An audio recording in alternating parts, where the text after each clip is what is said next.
Welcome everybody to the Michigan Historic Preservation Network webinar series. My name is Xiaohan Bao Smith. I'm the Historic Properties Coordinator of MHPN. Our topic today is Guerrilla Preservation, Stopping Demolition Through Grassroots Advocacy. We will have that begin shortly. But before it started, I would like to go over some Zoom tips. If you have any questions during the webinar, please type them in the Q&A box as you think of them. We will answer all the questions at the end of the webinar. And if you have anything that you would like to share, please type them in the chat box. Both Q&A and chat boxes are located at the bottom of your Zoom window. If you don't see them, please wiggle your mouse and they should pop up. And please participate in the survey after the webinar concludes. If this is your first time attending our webinar, we are the Michigan Historic Preservation Network.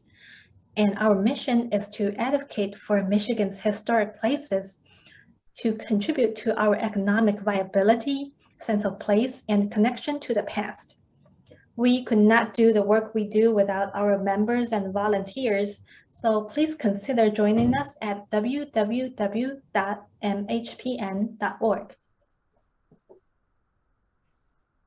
This webinar series is supported in part by an award from the Michigan Council for Arts and Cultural Affairs.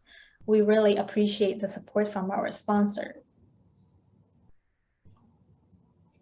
And it's my great pleasure today to introduce our speaker, Alex Mixter. Alex is a community filmmaker and preservation advocate in his hometown of Saginaw, Michigan.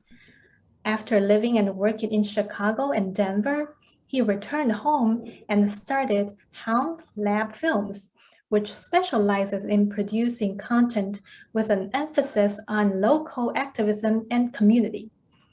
His first feature-length documentary, Saginaw, premiered in May 2017. This film put a spotlight on the good things happening within the city of Saginaw, including an effort to save the historic home of Charles Lee, one of the many lumber barons that helped position Saginaw as a lumber capital of the world in the late 19th century. And he would later find himself directly involved in the effort to stop the demolition and is currently the project manager and marketing developer for the Lee Commons Restoration Project.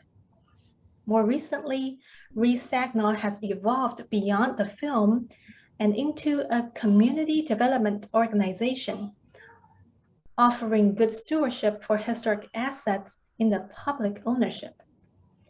Alex also serves as a chair of the City of Saginaw Historic District Commission and is the recipient of the 2020 MHPN Citizen Award for his local preservation efforts. And with that, I will now turn it over to Alex.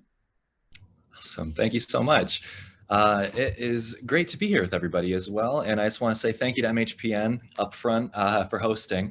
It is amazing how many times I've leaned on MHPN for information, and it's nice to be able to share some myself. So I'm going to switch over to this here presentation, make sure that I have everything up to speed. Okay, this is actually something that I have very much enjoyed talking about because when I got involved in the preservation world, I was much less experienced than I currently am because of the real total lack of experience that I had in this, because I was mainly trying to make a documentary, and then that led to highlighting a bunch of different things. I'm gonna get into that in a moment. But essentially, it went from scratch here of trying to figure out how you prevent a house from being torn down. And trying to answer that question led to a whole bunch of things with events, and it was just kind of more and more a guerrilla effort to try to figure out how we can make these things happen with very limited resources, especially in the city of Saginaw.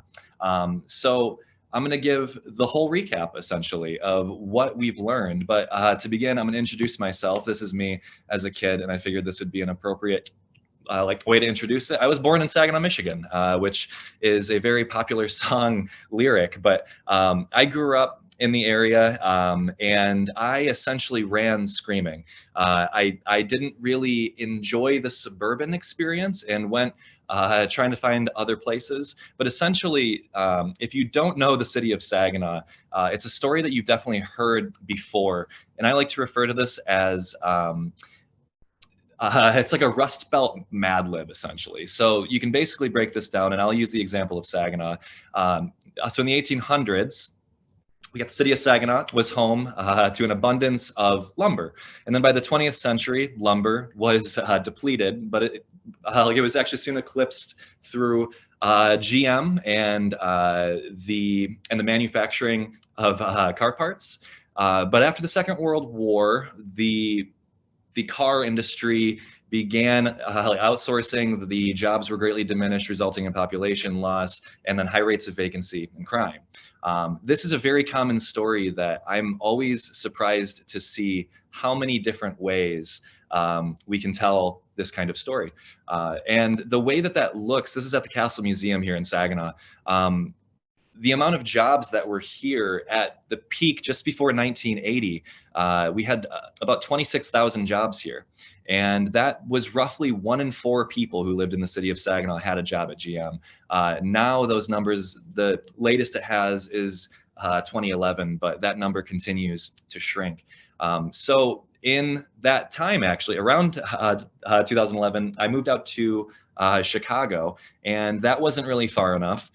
So I decided to move out to Denver, and when I was out in Colorado, I just really started to feel a longing for home, and I hadn't really understood the town that I grew up in, and so I was curious about making a documentary. And so in late 2015, we jumped in a U-Haul, moved back to Michigan, and I started working on my documentary, which was premiered essentially the following year.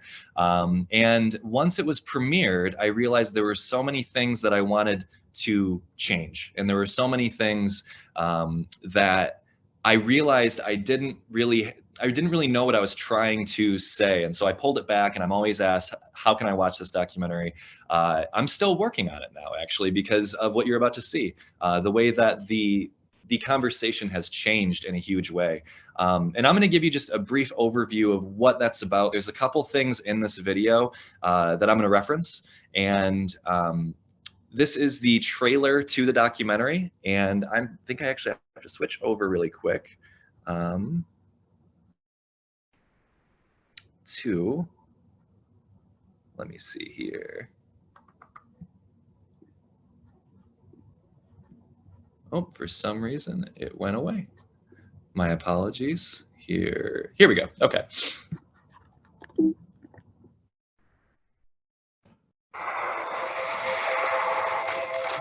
People's gonna be people. It's not just Saginaw, it's the whole United States. When things go to getting a little rough, they up and move. No one wants to take care of what used to be. Saginaw is very similar in nature to Flint and Detroit.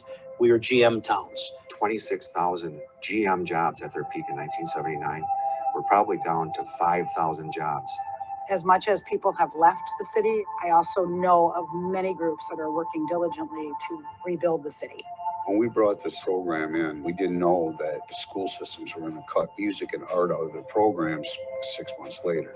They don't pay for lessons, they don't pay for their music, they don't pay for the instrument. This is our wait list. These are all the kids right here. When my little brother first got his team, they couldn't kick a ball in the ocean. These boys can play basketball now. These small little shops that have been vacant for a long time are starting to be filled up with young entrepreneurs. Building this park, I knew was never going to be like the super park or like huge or perfect. I've been hearing there's nothing to do for a long time. We've been creating things to do. Hey kid, don't steal my bike. Come watch this band. You know? What is there about Saginaw now that can really be enhanced to make it a great community? Some of these things that some people might think are eyesores, you know, it's a diamond in the rough, you know. You knock down all these buildings and there's a sense of desolation. What you've got left is so very important now because we've lost so much. Well, if you're not going to adopt the city, then the best thing you could do for it is don't talk about it. There are far more people who want to see the city succeed than don't. The problem is the people who just don't care. How much do you care about the city? How much do you care about seeing it change? Because if we don't start looking at our future now, we're not going to have much of a future. That's going to be a part of this town that's going to spread to the whole world. Those who left, we on our comeback. God bless. Have a great day. Thanks for talking to me, guys. All the time, sir. I appreciate it. How about now? All right.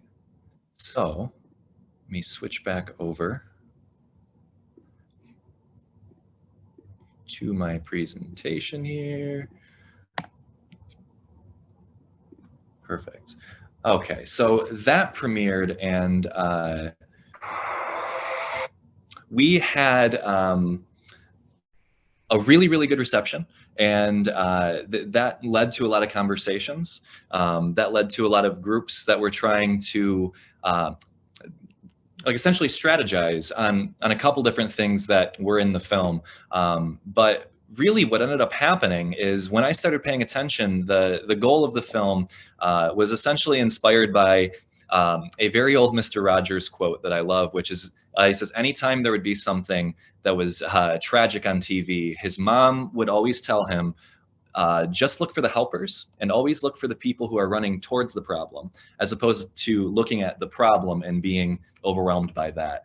And I thought that that would be a good way to approach this. All the headlines that I saw were mainly pretty scary stuff. And we just wanted to try to talk about this in a new perspective. In doing that, what we discovered was that there are a number of things that were happening around the city of Saginaw that we just could not keep up with, essentially. And most of them were, huge preservation related things. And that's when I got involved in the preservation group, because I started to meet the people who were in the trenches on this kind of stuff. But these two buildings on the left here on this picture, those ones came under threat because of a line of or like a chunk of bricks that came off of the facade. Not long after that, the rear of this building on the left here, that's actually the rear on the right, just completely caved in. The entire back wall didn't exist anymore. And then on top of that, there was a council meeting where it came up where one of the members of city council said, we ought to do something about this house. It's been there for a long time and no one's really done anything with it. We ought to do something. And there was a vote to tear the house down. So the first lesson in all of this that I'd like to share, it always happens in threes, I've noticed. When it comes to the preservation fights, at least in Saginaw, I can speak to Saginaw, there is always consistently three things that happen at the same time. And it just feels overwhelming. This last year, we've had or like another building being torn down, another facade falling into the street, and a parapet wall that came down in a building, and then it was gone in about 2 days. So these things happen very fast, but I'm going to give you a little bit more context on how this played out in all three of these, because this was all in the spring of 2016. This problem right here was what we were dealing with. Those bricks came off, they closed off the street, they closed off the sidewalk, obviously a very dangerous kind of situation. And so we were aware of what was happening with this. And so I made a video that was called Brick by Brick, where I kind of leaned on my friends. I didn't really know what the land bank was. I didn't know anything about the HDC. And I was just learning from a friend who was the chair of the HDC.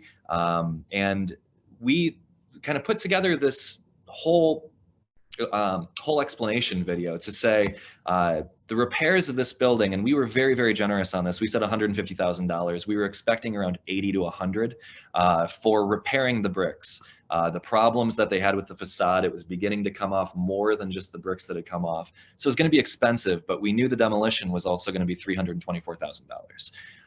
So unfortunately, with a developer offering to repair the bricks, the choice was made to tear down these two buildings. And before we knew it, there was a whole bunch of action that the HDC tried to take to apply a local protection to it, and to have this whole block put under study.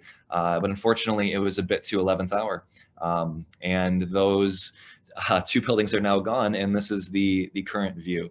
The Brewer Arcade building. This one was very interesting because, as you know, the wall caved in, as I had mentioned. But this one wasn't owned by the land bank. This was actually through the city of Saginaw, because the owner of this building walked away. And so the city of Saginaw decided that they were going to fix the wall. So they repaired the wall. They just went ahead and did that. And it really turned out that the cost benefit was the main driving factor, because if you look where that building is, you can see it right in the middle. It would have compromised the integrity of the block, and this is actually one of the only intact blocks we have left. And the larger building on the right is at the only a completely intact intersection we have in the entire city of Saginaw. So this was a really good choice that was made by the city of Saginaw, and I applaud them for looking at this, scary situation of a wall caved in. But it did cost a pretty penny. It was about $250,000, but it was worth it, because that was then handed off to a developer from there. And so with the Lee, this house had all kinds of support, and this is what caught my attention. Was a lot of the time when I'd be interacting with the news, they would ask me questions like, why this house?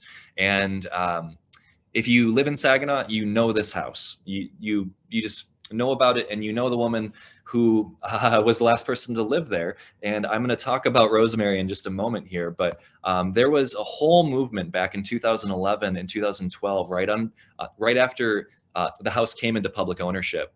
And this effort was led by really two people. One of them was actually Tom Mudd, and the other, Natalie Davis. She actually serves on the HDC with me these days. And they were working nonstop to try to figure out how to have a discussion about this house, to try to find a new owner for it. But it was in a pretty bad state of disrepair. Right before this article was actually published, this was right before the petition went to City Council, and unfortunately, about a day or two before it went to Council, the previous owner, Rosemary DeJezero, she passed away just before it was able to be presented.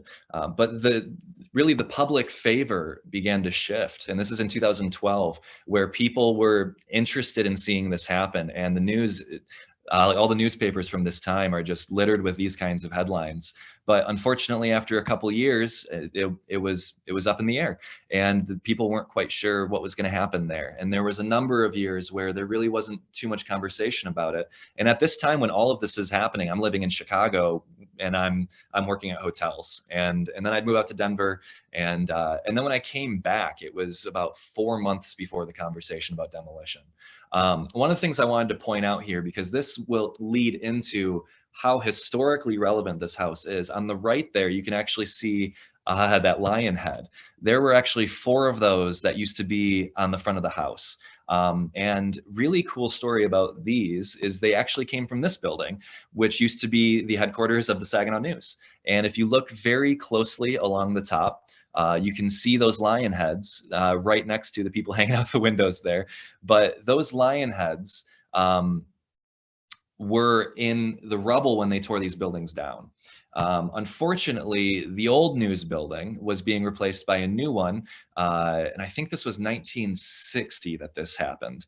But essentially, Rosemary was just a very or a very strong preservation advocate, and she was very against this building coming down. So what she did is, after the building came down, she had one of her kids go through the rubble and pulled out the lion heads, and she put them on her front porch as kind of a form of protest, because this is right down the street from her house that this happened, and so you had to drive by her house to get to the news building. And she wanted to remind everybody of that building. Currently, those lion heads, just after it went into public ownership, those made their way to the Castle Museum, and they are currently under protection there, which we've talked about putting them back, but the condition of them and also terracotta is just complicated. We're having new conversations about it, because these heads are actually one of the more iconic pieces of the house that a lot of people remember. But Rosemary DeJezero, more about her, because she was the last owner of the house. She is one of my favorite people I've ever learned about, and I wish more than anything I had a chance to meet her. And I've had a chance to actually talk to a couple of her kids, but she was known by everyone in town because of this guy. His name is Chichu, and he was the pet leopard. And she would walk down the street with this cat on a leash, and it's hard to miss that. Very, very hard to miss it. And I believe he died in the 90s. But we got more pictures from the family, and basically, according to the newspaper, he was better behaved than most dogs. Just a big cat. So this is one of the pieces of the story that really, everyone seems to know about this. And if I am talking to someone, say, I'm currently working on a house over on Washington, they say, well, which one? I say, the lady who had the leopard? Yes, almost every time. It just right away gets people. One of the other preservation fights was this home, which was the lawyer of Jesse Hoyt, who is the person who acquired and also platted out the entirety of the East Side. This house was actually acquired by the school board, and it became their offices for a while. They decided that it was too small, and they wanted to expand. And Rosemary and her husband Roy, who is a lawyer, chose to take legal action against the school board. But unfortunately, that action came when the house was in about this condition. So it became kind of hard for that conversation to really take place. But she fought many, many preservation fights, and I've always found it to be so appropriate that her house has actually turned out to be one of the turning points of the local preservation movement here in Saginaw. The prior owner of the house was her dad, who is an incredible person who I think had one of the most interesting lives. That time frame he lived was, he saw the city skyrocket, and then around the time he passed away, it hadn't even peaked at its highest population. So he was actually one of the last of the horse and buggy doctors that would go around to the lumber camps, and he sold these things, which were just insurance certificates that you could take to St. Mary's Hospital. He became one of the very first resident physicians of St. Mary's Hospital. He moved to Saginaw in like right around 1892, which was just in time for 1893 when the Great Fire happened, which knocked out a huge chunk of the neighborhood, including the old hospital, which was on fire at the time. And amazingly, Dr. Ryan was a part of one of the bucket brigades that was handing up buckets of water to throw onto the fire to put it out, and they actually saved this building. Unfortunately, changes over time and the way that the hospital had additions and subtractions. If you look over to the right, there's a small chimney. That's where that part of the building used to be, and there's been a number of additions. And unfortunately, that piece that he helped to save is no longer standing. But that being said, he had a practice in his basement, and this hospital is actually right across the street. And within the basement, we found one of the old x-rays from the 40s.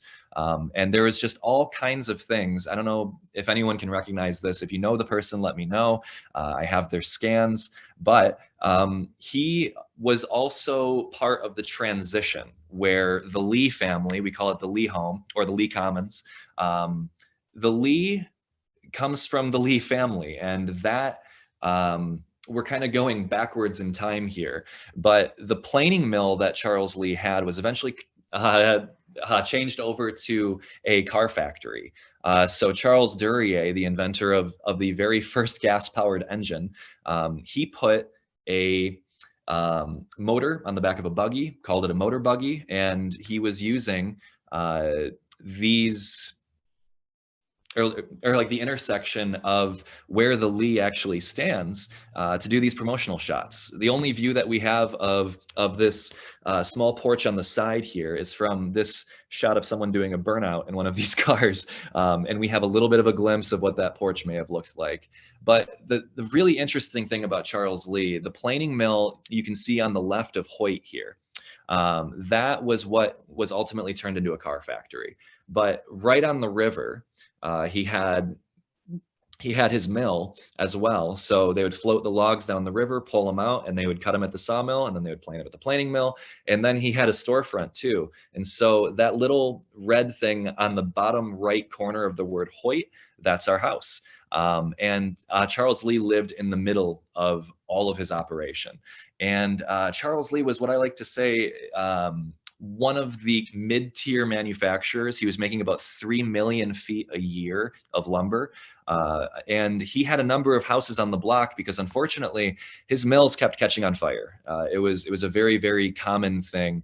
One guy was actually smoking a cigar and he flicked his ash onto a pile of sawdust and inadvertently destroyed 2 city blocks. And at the time, this is just before the Great Fire of 1893, but at the time it was one of the worst infernos that had ever occurred in the city of Saginaw.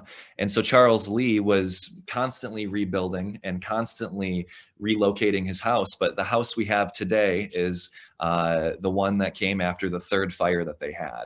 And he was also the proprietor of this beautiful building called the Academy of Music. Unfortunately, this also caught on fire around the turn of the century. And there was kind of a funny serendipity moment. The house that I live in at the time of construction, Charles Lee was in the newspaper making improvements to the Academy of Music at the time.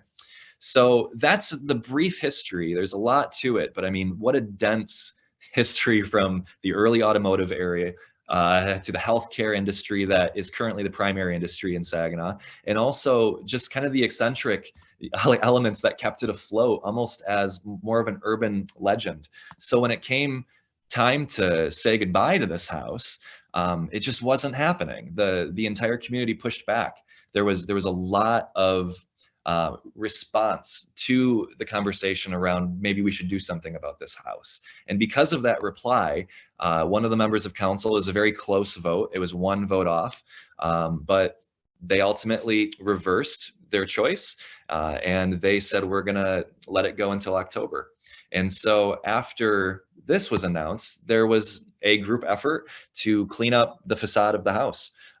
They said that it looked bad, so about 3 dozen volunteers, I think it was, showed up on a Saturday to clean up. And this was something that I had highlighted in my documentary because it was a matter of look how many people care. Look how many people are interested in this house. And so that's another video that I'm not going to play all of the videos because we're kind of limited on time, but essentially this is available on Vimeo under Hound Lab films, and all of these videos are here. There's episode 1, episode 2, episode 3. This was the initial advocacy that I was doing. I was just making videos and highlighting what was going on, just like we did on the other buildings that came down downtown. And in fact, the weekend that this happened, the demolition was in full swing about like a half-mile down the street. So while those buildings were coming down, there was this incredible cleanup effort happening. So this house that was looking a little rough was just a little better. Or like the yard was cleaned up and all the plywood got painted. So what looked, pretty beat up and old was just either black or whatever color matched around it. And this leads to lesson number 2. Blight removal can be really fun. The ways that people can volunteer and just jump in and start doing stuff like, I've got a lawnmower, I'll cut the grass. I've got a paint roller, we can paint the plywood. The way that people just showed up and the way that you just have to ask. And there are some people who will just come out of the woodwork and they'll be there. But in our research, while we were doing this advocacy and while we were noticing that it was just complicated for anyone to buy it, This was actually one of the big turning points, because there was this old article that we had found in the newspaper. This is one of the early reviews we have of this as well, when the house was available for sale. On the bottom right there, it had this beautiful line that said, "Owing to the death of the owner, we are authorized to sell this beautiful home at a sacrifice." And then these keywords right here, it says easy terms if desired. Now, the terms we were currently dealing with, this is about 100 years later.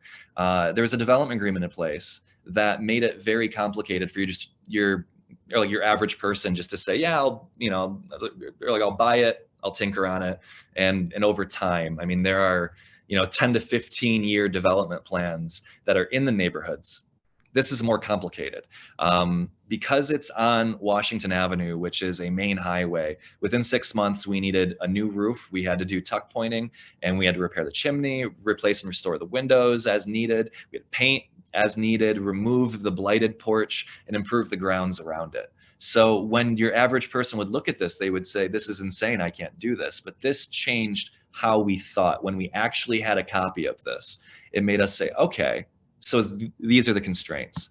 And really, I was at my friend's house, Kevin and Bill, the one that I mentioned earlier, about, and I was house sitting for them, and they've spent basically the entirety of my lifespan working on this house. And it's incredible what they've done with it. It's a beautiful restoration, and I got to house sit for them during Christmas, which is absolutely magical. All the gas lamps work. It's beautifully decorated. And I just remember thinking to myself, wouldn't it be great, if you could just go into the Lee and you didn't need to know a guy in order to see this kind of home? These are usually private homes, but what if this was a public use?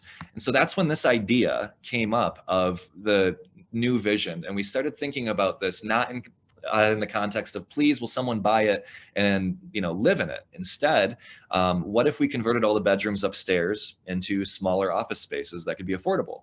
And what if we take the dining room, we convert that into more of a public use, like in terms of having a meeting space or just a place to be?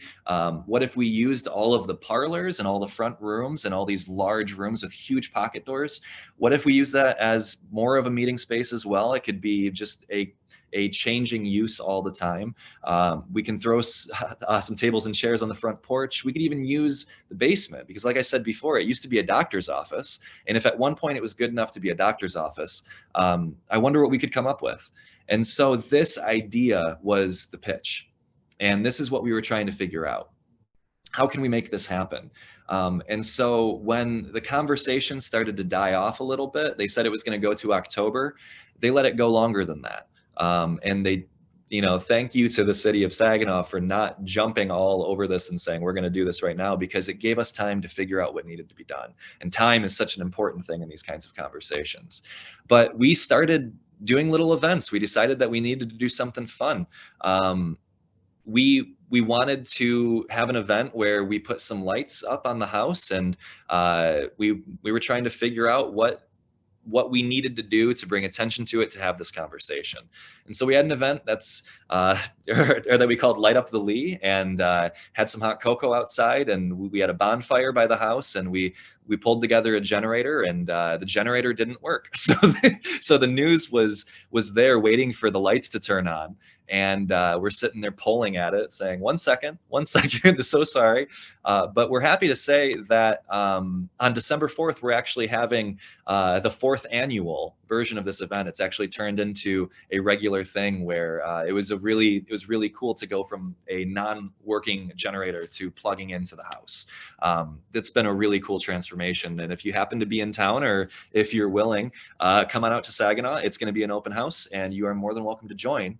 But that actually brings us to lesson number 3, which is to gain community support and learn how to ask for help as well, because you would be so surprised at what people are willing to help with. Every piece of that event, from the hot cocoa to the bonfire to the generator, even though it didn't work, it was lent out to us. And all of these things were just areas where people were willing to help. And that small little army that we built honestly happened because we just kept asking around. And in terms of community support, it can be a mixed bag. On one hand, you've got people who will say, just tear the thing down. I don't care. But then there's other people who say, oh, how great. I hope this can be saved. So there's really a dichotomy of, on one hand, people are very excited, on another, people just don't care. But with that being said, I began my own education here. This is where I went to Hoyt Library, which is an incredible library that we have here in Saginaw. Beautiful, beautiful building. And I just checked out every book that I could on architecture. I'm a video guy first and foremost. And so I just started absorbing everything I could so I could actually speak to it. It's one thing to say the pointy thing over there. It's another to say the gable. There are things that I didn't know how to articulate. And thank goodness for the amount of resources. And again, this is an area where I've learned a ton through MHPN, and I'm super grateful for all of the people who are willing to be patient with someone who doesn't know anything about the topic but wants to know everything about the topic. So this eventually led to a conversation where I went to City Hall, and I was working with, at the time, I believe he was Mayor Pro Tem, but he became a good friend, Floyd Clock.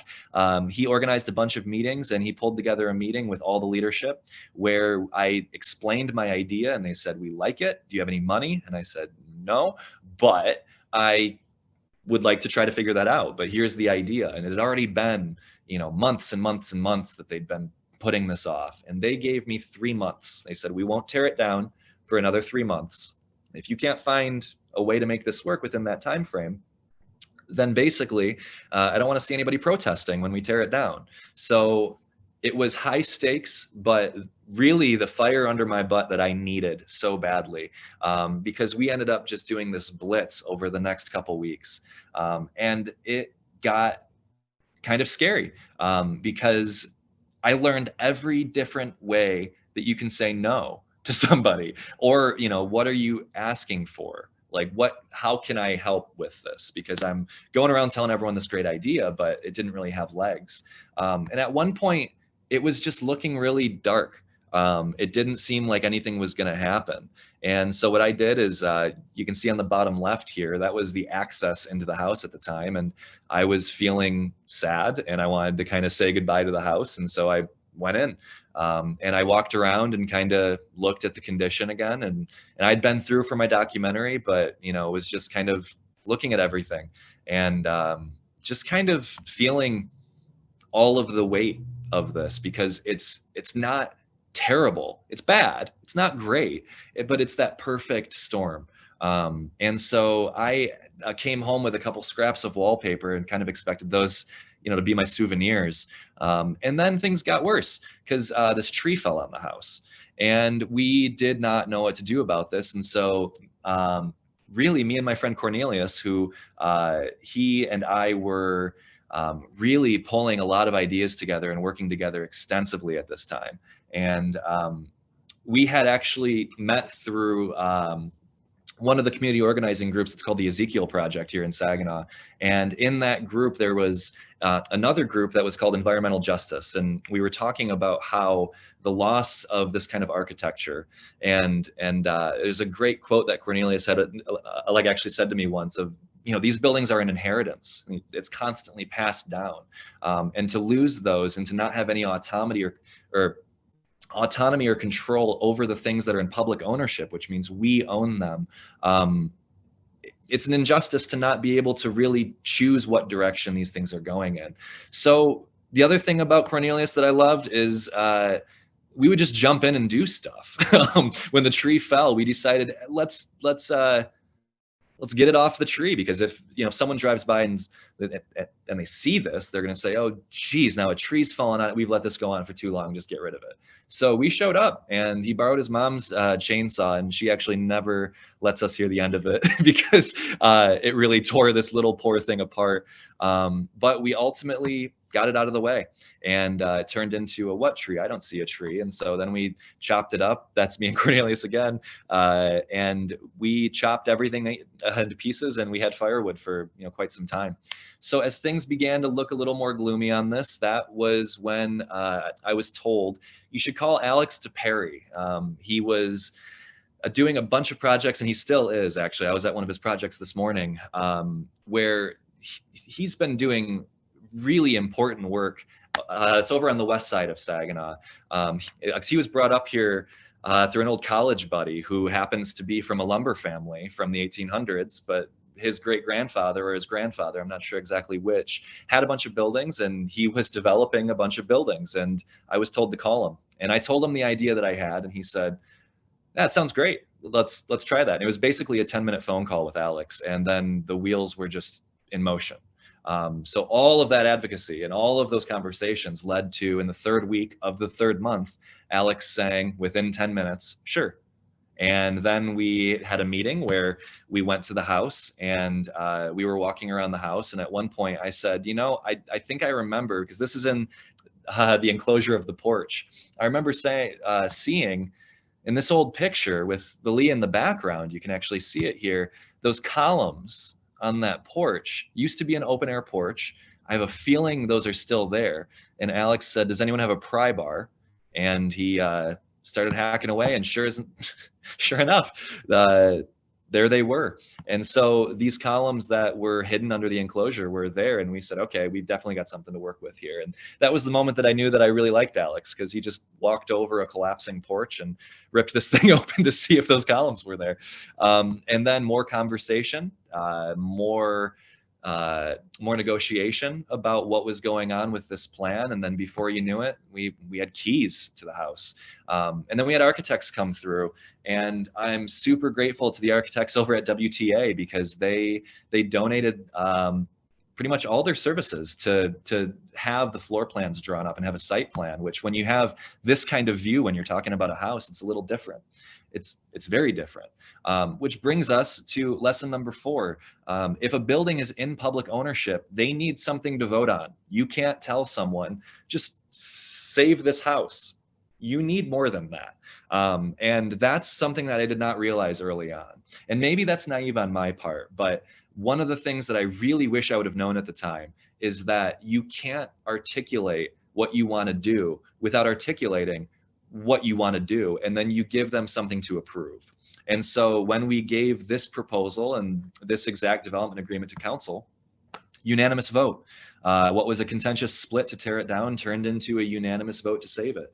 And so from here, I went to the Lee after it was approved with a bottle of champagne that I had put aside. And it's never smart to buy the champagne before the success, by the way, but this one worked out. So I went into the room that was going to be my office in the future and enjoyed, the champagne. And then the news hits, and we just started going into this nonstop excitement, essentially, around what we were doing. And we had volunteers come through, and they did amazing things. And I'm actually going to go over a couple of those things really quick for you. But this was the view of the house around the time we got started. And then we started cutting those trees down. They were basically weeds that grew really big. They were just not necessarily anything great, just kind of box elders that were threatening the foundation. And then once those were gone, we had our first look at the house. We could really see it. And I remember Alex actually telling me, like, wow, there's a house underneath all of that. And we could really see how much of a hug this house needed. But then the first thing we did, we had to get rid of these cages, because that was in front of the old electrical panel, which we swapped out. So we had volunteers clear that out. We had rooms like this in the basement that were then, if you look at the window at the top middle of the screen, keep an eye on that as we change here. That was up to my neck in just debris, and we cleared that out as well. And then this is where things just kind of started happening, where the chimney got rebuilt completely. And then one of the dormers was dropped. You can see on the left here that it just split off, and it was creating a funnel that was concentrating all of the water that was coming off of those steep roofs. We've got this cool house with the cool roof, but that steep pitch created all these funnels, which created very, very, very concentrated areas of damage. But within a couple hours, there was, these 2 guys who came in and they fixed up the whole thing for us. The roof was in horrific shape. This is the floor, and you can just see the light coming through on it. And then off the roof came, and then on a new one went. And it's just incredible to see the change that happens when a roof goes onto the house too, because it just settles in, and it's like the house goes, And I loved that part so much. Lesson number 5 on this is it's all mud and sticks. This is something I say all the time these days. At the end of the day, there's no such thing as too far gone. It's just how much money are we willing to spend? And that's usually the problem. But in terms of the physics of this, it's just mud and sticks. These are things that can be put back together. And this was shown over and over and over in this house, because this was the condition that we had it started in. This is a part way through the process. And then after some drywall and some paint and primer, it was looking completely different. The whole thing was really starting to come together fast. This is the porch roof that had a very concentrated area of damage as well, which caused the whole porch to collapse, which led to an era that I refer to as the pit, which is when I had to pull off all of this debris and, you know, get rid of it. And again, this was all volunteer-led stuff. Once that was in a state where we could work with it more, we removed the plywood off the front, which revealed the windows on the front of the house, which was great, but ultimately that's still part of the enclosure that was going to go away. But the light that came in after that was just incredible. And then the roof was cut away, and then it was replaced with a whole new structure. And we were able to use pieces of the house to make little patches here and there. So that wood in the middle, that square, actually came from this room, which we pulled all the wood paneling off the walls. And we were able to reuse that into a different spot of the house. And that's another thing I love about preservation, is it's one of the most environmentally friendly things in the world, because everything you need to work with might actually be sitting around. That porch came off. I have to give a lot of credit to the Saginaw Basin Land Conservancy. They are an incredible local nonprofit doing all kinds of work with all the vacant land that's in the inventory of the land bank. And they came through randomly and helped us just rip this whole thing open, and it just started looking great. So this is a before and after, essentially, of what we were dealing with and where we were at. This cage on the outside of the window, I was trying to figure out why that was on there, and then I remembered, all right, a leopard lived here.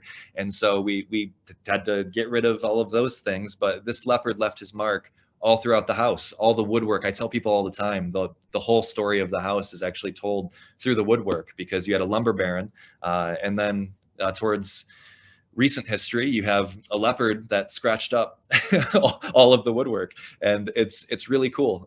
There's really nothing that we don't like about that. But that leopard actually lived in the basement. He had free roam of the house most of the time, but this is the cage that was in there, and definitely scratched up, and we kept a couple pieces of that. But that room became where we put the furnace, at least for the time being. And then there was a wall next to that, and we tore that wall down and cleaned it up. And then we did that again for another wall, and we had this big open space in the basement. And that was the old doctor's office. And we were really, you know, like really beginning to see this, because the more plywood we pulled off, the more natural light comes in. And my favorite thing about old houses is, you know, natural light was so important. And then this is another area in the basement that got cleaned out. We wanted to keep that organ, but we picked it up and it disintegrated in our hands. This area got cleaned up as well. The hardware just started getting cleaned up left and right as well. And then this is one of my favorite pieces of the whole process. This is right after the trees came down, and then this is not long after we were doing the priming and everything of all the details in the facade. And so I could just go back and forth on this forever, honestly, because of all the things that changed.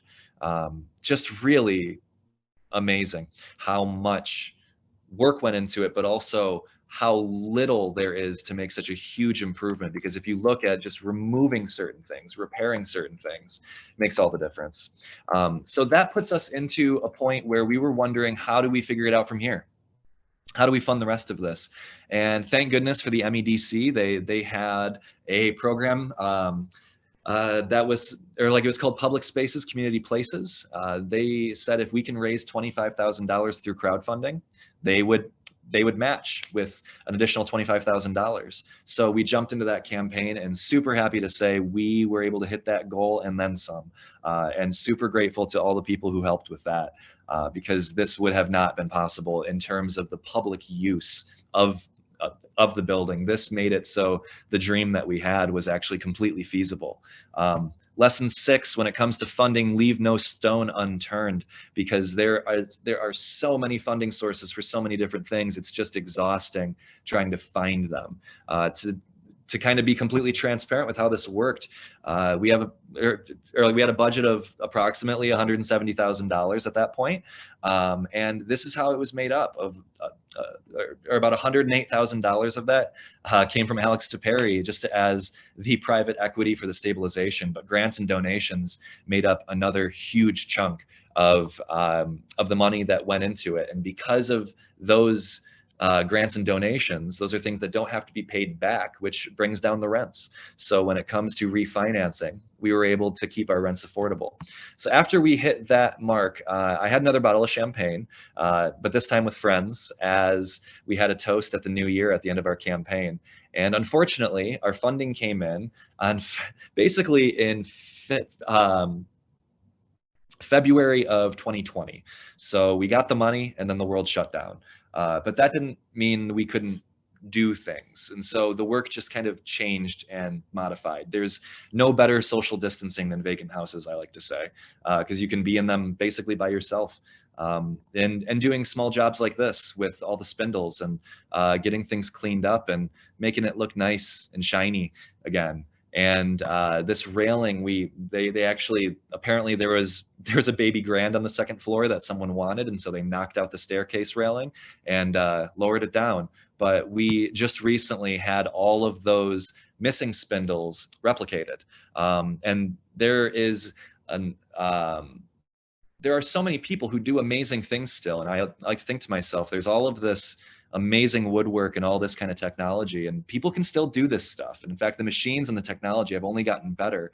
It's just this cost, it was a little bit more, but to do all of this was around $800, and I think it's absolutely worth it to have this level of detail on it. And so this kind of staircase was coming together again.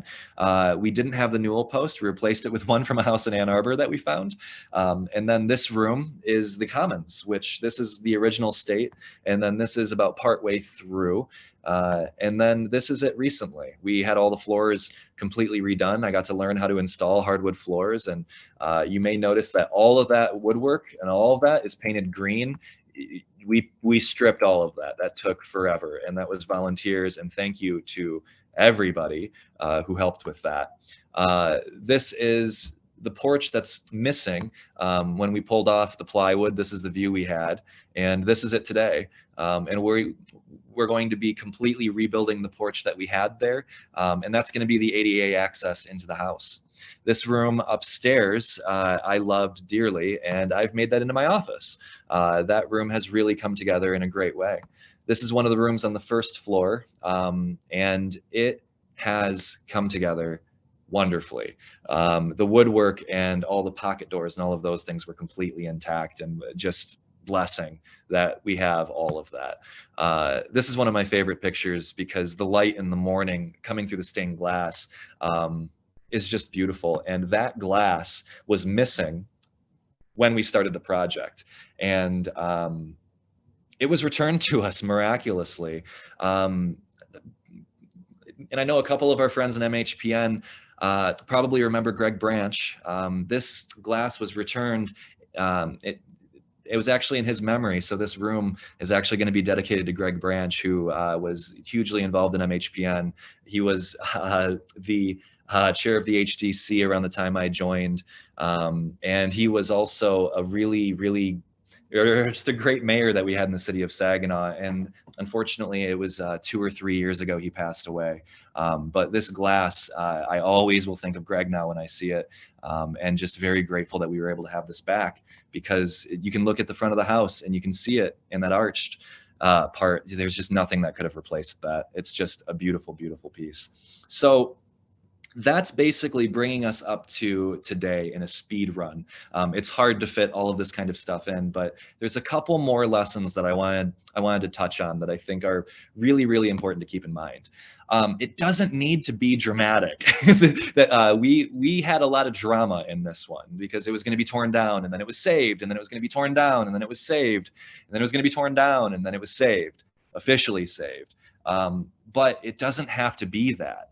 And the next lessons are really going to tie into why this is, because the drama, it's great for headlines like this. You know, historic mansion safe from wrecking ball until October. It makes for great content like this, but I think it took at least weeks off my life because of how stressful this whole situation was. And I really recommend, if you can have a preservation save without any of the drama, I recommend it. The best way to do that, actually, is to identify and to protect the important structures that are in your community, even if there is not a threat. To identify these places and to say these things matter means something, because we didn't think anything of these buildings until bricks fell off of them. And then by that point, bricks had fallen and no one cared up until that point. And oh, it's always last minute. And oh my God, the bricks are falling down. We got to do something right now. All of that drama that came with that as well came because we tried doing the historic district study after the bricks fell. Had we done the study a while back, these buildings would have been under protection already. The value of historic districts is so huge here. And I have a good friend, Amy, who she hit me with this line once, and it's really stuck with me. The activists may not be here next week. The advocates are consistent. The advocates are always there showing up to the meetings and saying, hey, have you thought about this? And activists tend to be more reactionary. And activists are important. They're very, very important. But the advocates are the ones who can do a lot more of the long-term work, that it's not just this one building, it's about the work itself. So if you are able to make a list of important buildings that matter to you, if you don't have a historic district commission, just really being able to identify these things and say, this is what's important, and then work with the key stakeholders, because at the end of the day, these are always just people. And when it comes to lesson 9, relationships matter so much, but build your own. The people who you are told are the enemy may not be the enemy at all. I've been blown away by the way that people who I thought, oh man, that person's never going to help us, there's no way this is going to work, and oh, that guy's just evil, just wants to tear the whole city down.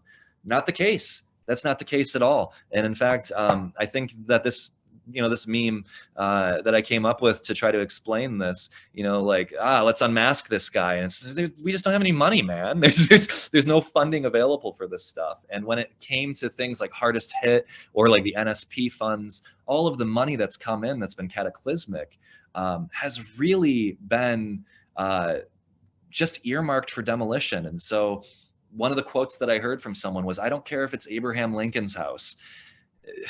It could come down. They had money to spend. And so either there's a lack of funding or there's money for the wrong stuff. But these days, I'm noticing that the funding is changing.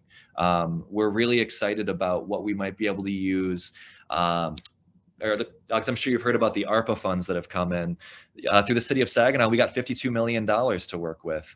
And I see the infrastructure being so set back in the city of Saginaw as a problem that we need to address. And then the last thing that I want to emphasize is that obstacles are parameters. There are going to be a million obstacles, but the thing about these buildings is they don't lie to you. When it comes to a demolition, it's usually because it's just been forever or no one's really said anything about it. And this is, again, why it's important to identify these things early on, because you don't want to be last minute. But this gives you time to work through the obstacles. If you're looking into this stuff now, before something bad has happened, you can really look at what the obstacles are going to be. So in terms of the Lee, it was in public ownership. It's on a main road. It has a bad roof. It's got to be turned around in 6 months, and it can't be residential. So those were the parameters where we were able to flip some of those things and see the good things about it. So now it's in a public use. It's still on a main road, which makes it great for what we're using it for. It has a new roof. The blight was handled first because of the way that we had to get things done right away. And because it was mixed use in zoning, we were able to think about it in a different direction. We were able to rethink it not as a house, even though it would be great if it were just a home. It would have been a lot less work for a lot of us, but these things have obstacles. And one of the things I'm currently working on extensively, like here in the city of Saginaw, is being able to see how resources that are usually spent in one direction towards a demolition, in the case of the 2 buildings downtown I showed you, $324,000. What would that have looked like as an investment, especially if the facade was only 100,000, and if someone else was covering that? What if we were able to use that money that we were writing off as a demolition? All right, we got to do it. And there was one of the quotes from the city council meeting that it's ingrained into my brain, where he said, you know, we've already signed the permits, we've already removed the asbestos. You just want to stop now? You want to stop this demolition here? And my argument is yes, absolutely. You removed the asbestos. Thank you. That's the best thing you could have done. That's phase 1, my friend. That's the best thing we could have done. So how can these public funds and how can these public entities look into what they have, what is in public ownership, what we own? How can we be investing into these things to make it so you don't have to invest into this? You don't have to start from square -5, but instead you can be on square 4 or 5. You can be ahead. And that's a thing that I think would serve many, many cities in the Rust Belt, to be able to look into these types of things, to see that the trends are moving back into the urban core. They are moving back into these old buildings. I like to joke all the time that the younger generation is going to thrift stores and buying old clothes, where we're buying vinyl records, and we're buying old houses too. And we want to live in old apartments and old buildings. It's a thing that was thrown away, that we're wondering why that ever happened. So I think that there's so much potential here for what we can change. And the whole post-war era, the urban renewal era, was very destructive. I think it's a tragedy that, you know, and like throughout World War II, we were completely untouched, other than Pearl Harbor, basically. The mainland was never hit, and yet we destroyed so much of our own infrastructure that in places like Germany and France, they lost some incredible cities to, you know, the absolute senselessness of war and carpet bombings. And here we are doing this to ourselves. We destroyed our own cities. So how can we reverse that, finally, to look at it and say, all right, we're going to try something new? But that is essentially the long and short of it. My long-winded tangent about my favorite house. These are the best ways to contact us, and we are constantly fundraising. We're actually about to kick off one more home stretch. We have a heating system to get installed, and COVID blew up all of our plans on how to install a heat system. And so if you'd like to donate through Venmo, or through a check, please reach out. I would be more than happy to guide you through that. But if you go to leecommons.org, the full history of the house, and also a couple updates on what we're doing are going to be on there. And if you need to contact me, I'm alexmixter@gmail.com. And I hope to be hearing from some of you soon. And that, I believe, wraps us up. Yeah, Alex, do you mind just leave that screen on for a second for people to write information down? Yeah, it's incredible. Like some people said in the chat, like, wow, that's what I want to say when I see the before and after photos. And, you know, we can tell how much work you and other people have put in it. 3 years, yep. So let's answer that question that we got in the Q&A box. So from Christopher, can this level of fundraising and preservation be done without the talents of good photographers? Oh, that's a great question. So what I would actually say is that the first photographers that we had come through, I was not the one who took a lot of the pictures in this. We had a photographer come through who just loved going through old buildings. And so it was actually just a friend of mine, Doug. He wanted to see the house and he walked through it. And so you'd be surprised again by being able to ask about this. But really the visuals are just icing on the cake. There are a lot of things that I've noticed in the world of development. A lot of times people are just using individual pictures that they're pulling not even from the actual building, but examples that they found online of, you know, here's something on Pinterest that's like what I'm talking about. What we're able to do through video is the extra, definitely. But I do recognize that we have been blessed by you know, the people who are able to do this type of stuff, and also the cameras that we have on our phones these days are doing incredible things.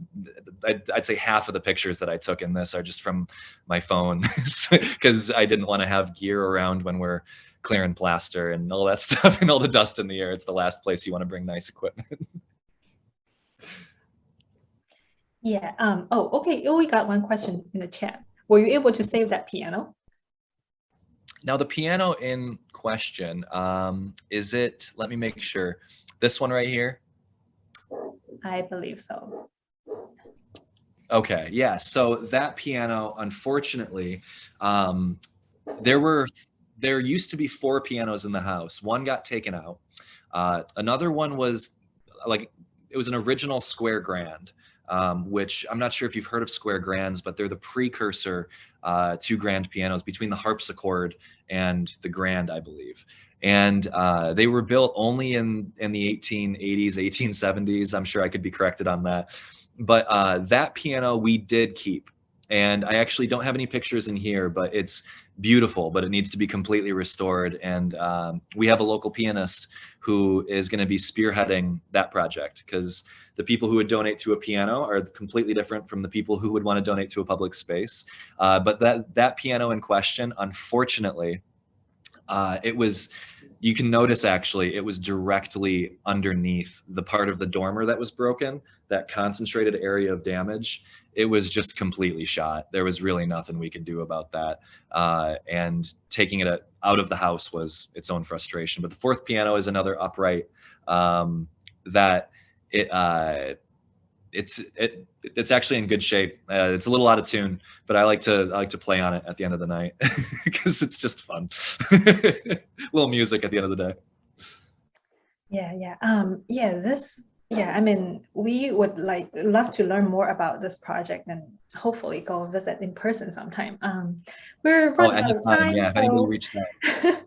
We have to let you go and let everybody go. But thank you so much for sharing all the photos, thank you everyone for joining, and your lessons. It's very valuable for everybody to hear. And thank you everybody for participating in today's webinar. And you will receive a link to the recording once it's available. And please participate in the survey that to help us improve our webinar. And next webinar we have it scheduled on December 9th. The topic is structural code secret for existing building project success. And so we hope to see you all next time. And thank you again, Alex, and thank you everybody, and hope you all have a great Thanksgiving. Thank you everybody. It's great to be here. Thanks, bye.